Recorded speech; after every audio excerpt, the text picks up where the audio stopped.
Hello, so today I'm going to be discussing if the novel Night by Elie Wiesel follows along the story structure of Hero's Journey. So, exactly what is Hero's Journey?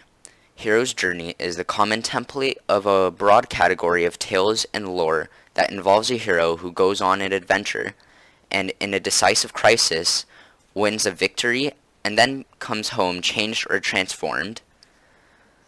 It's developed by a mythologist, Joseph Campbell, after he studied thousands of global hero myths, and, and it's inspired by the psychologist Carl Jung, analyst of dreams.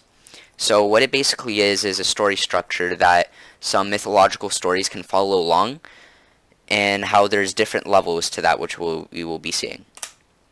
The first stage of the hero's journey is separation, and there are three stages, and there are some like kind of sub areas of separation.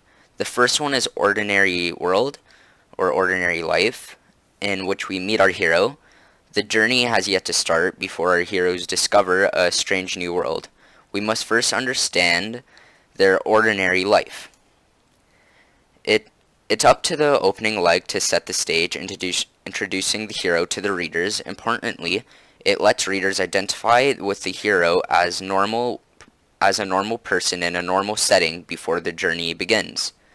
An example of this is the opening of Rocky. Rocky Balboa is introduced as a mediocre boxer and loan collector, just doing his best to live a day-to-day life in a poor part of Philadelphia. The second one is Call to Adventure, in which it's where the adventure starts.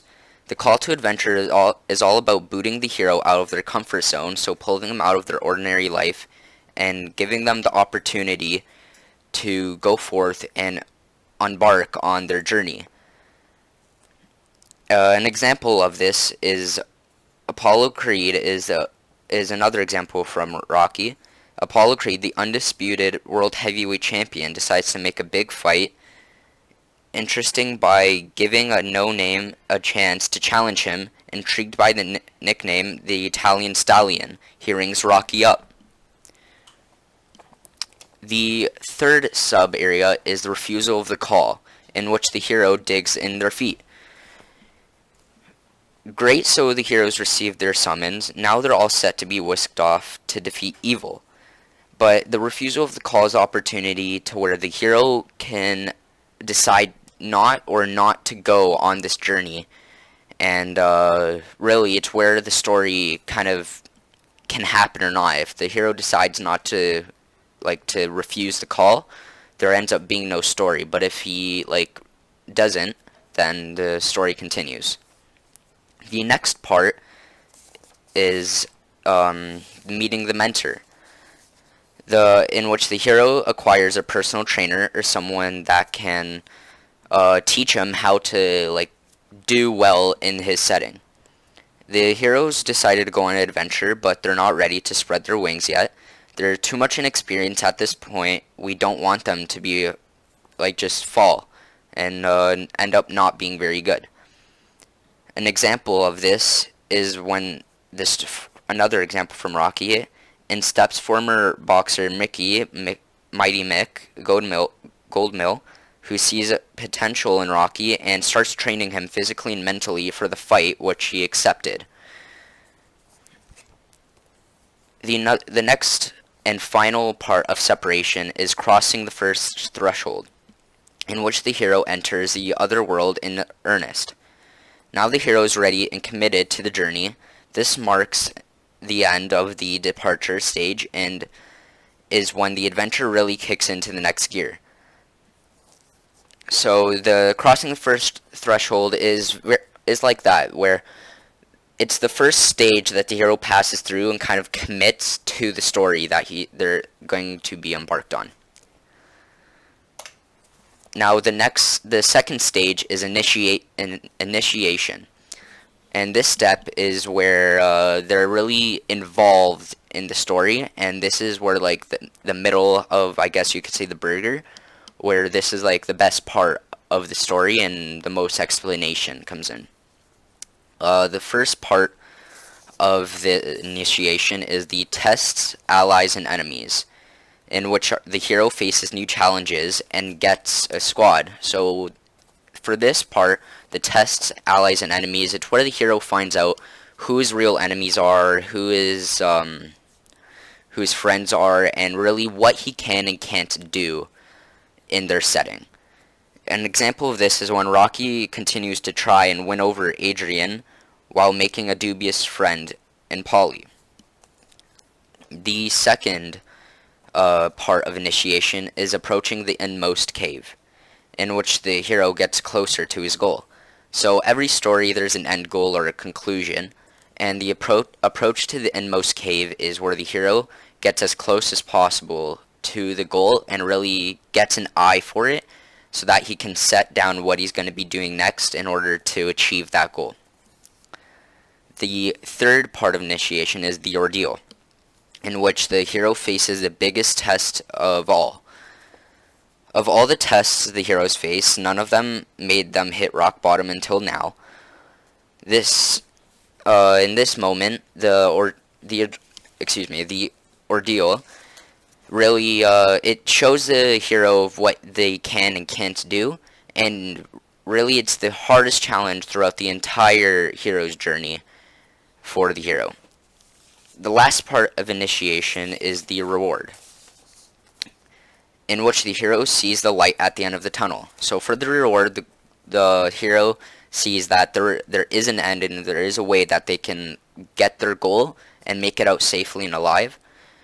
So it's basically like it's the final part of initiation, because it's where the hero starts to come up with his escape route and how he's going to get that goal and leave safely. The third and final stage of hero's journey is the return. And the return is where the hero just concludes everything. He realizes that he has to grab everything and just escape and return. The first part of the return is the road back, in which the light at the end of the tunnel might be a little farther than hero thought. So the hero comes up with this plan, he starts going, but he realizes it's a long road back to home, to his normal life.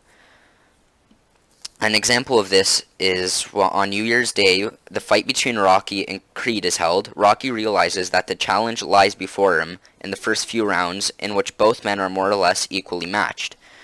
So Rocky realizes that he has a chance of defeating Creed, but it's an equal fight between both of them, even though he's not very high up in boxing quite yet.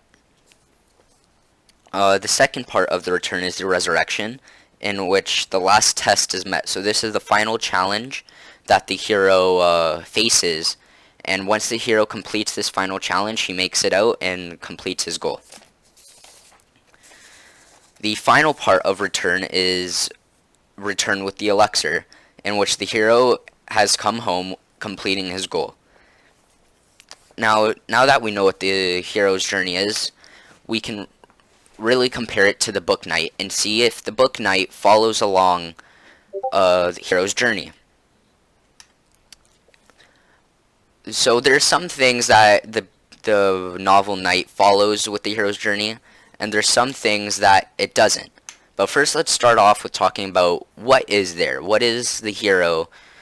What is missing from the book Night that really can keep it from the hero's journey? The first one is refusal of the call.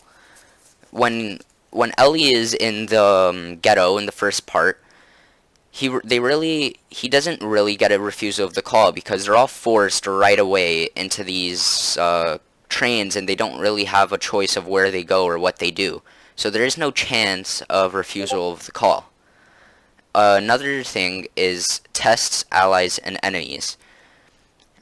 Ellie Weasel really doesn't get the chance to fully experience one-on-one what the major challenges are, but he does make a few friends. So tests, allies, and enemies are kind of on the both sides, where parts of tests, allies, and enemies are missing, but parts of test allies and enemies are there. And approach to the inmost cave. Approach to the inmost cave in the book Night is the approach to the inmost cave for the book Night is where Ellie sees where he doesn't quite see like how close he is to his goal, because throughout the entire novel his goal is to live throughout all that and survive with his father. But he doesn't see how close the goal is because they don't know what's going on in the outside world. They're really clueless.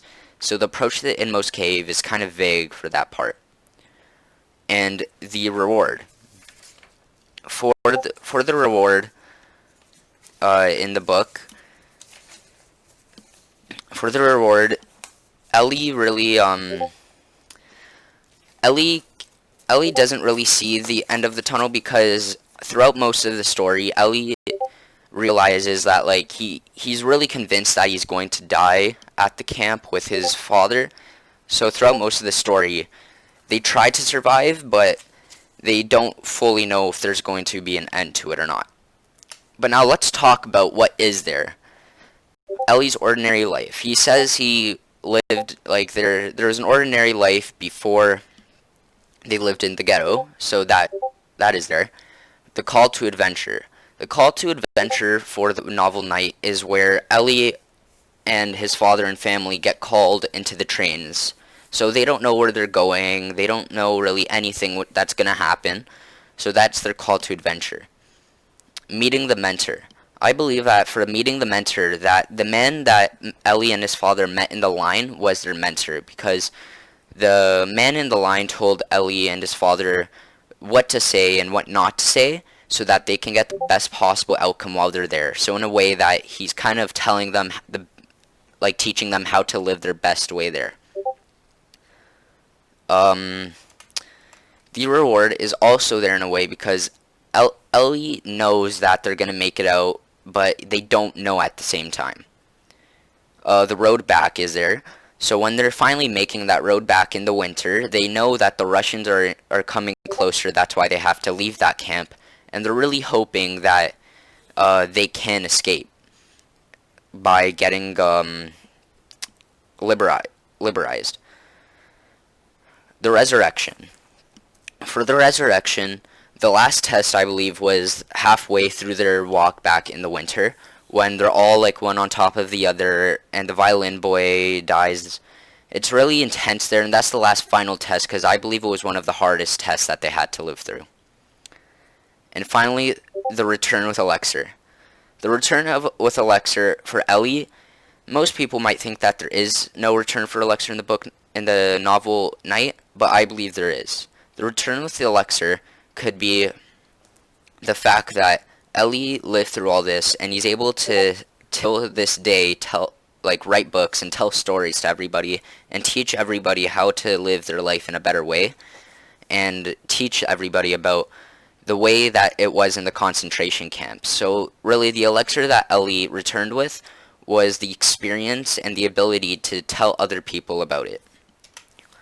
Overall, I do believe that the book Night, or the novel Night by Elie Wiesel, does follow the path of the hero's journey.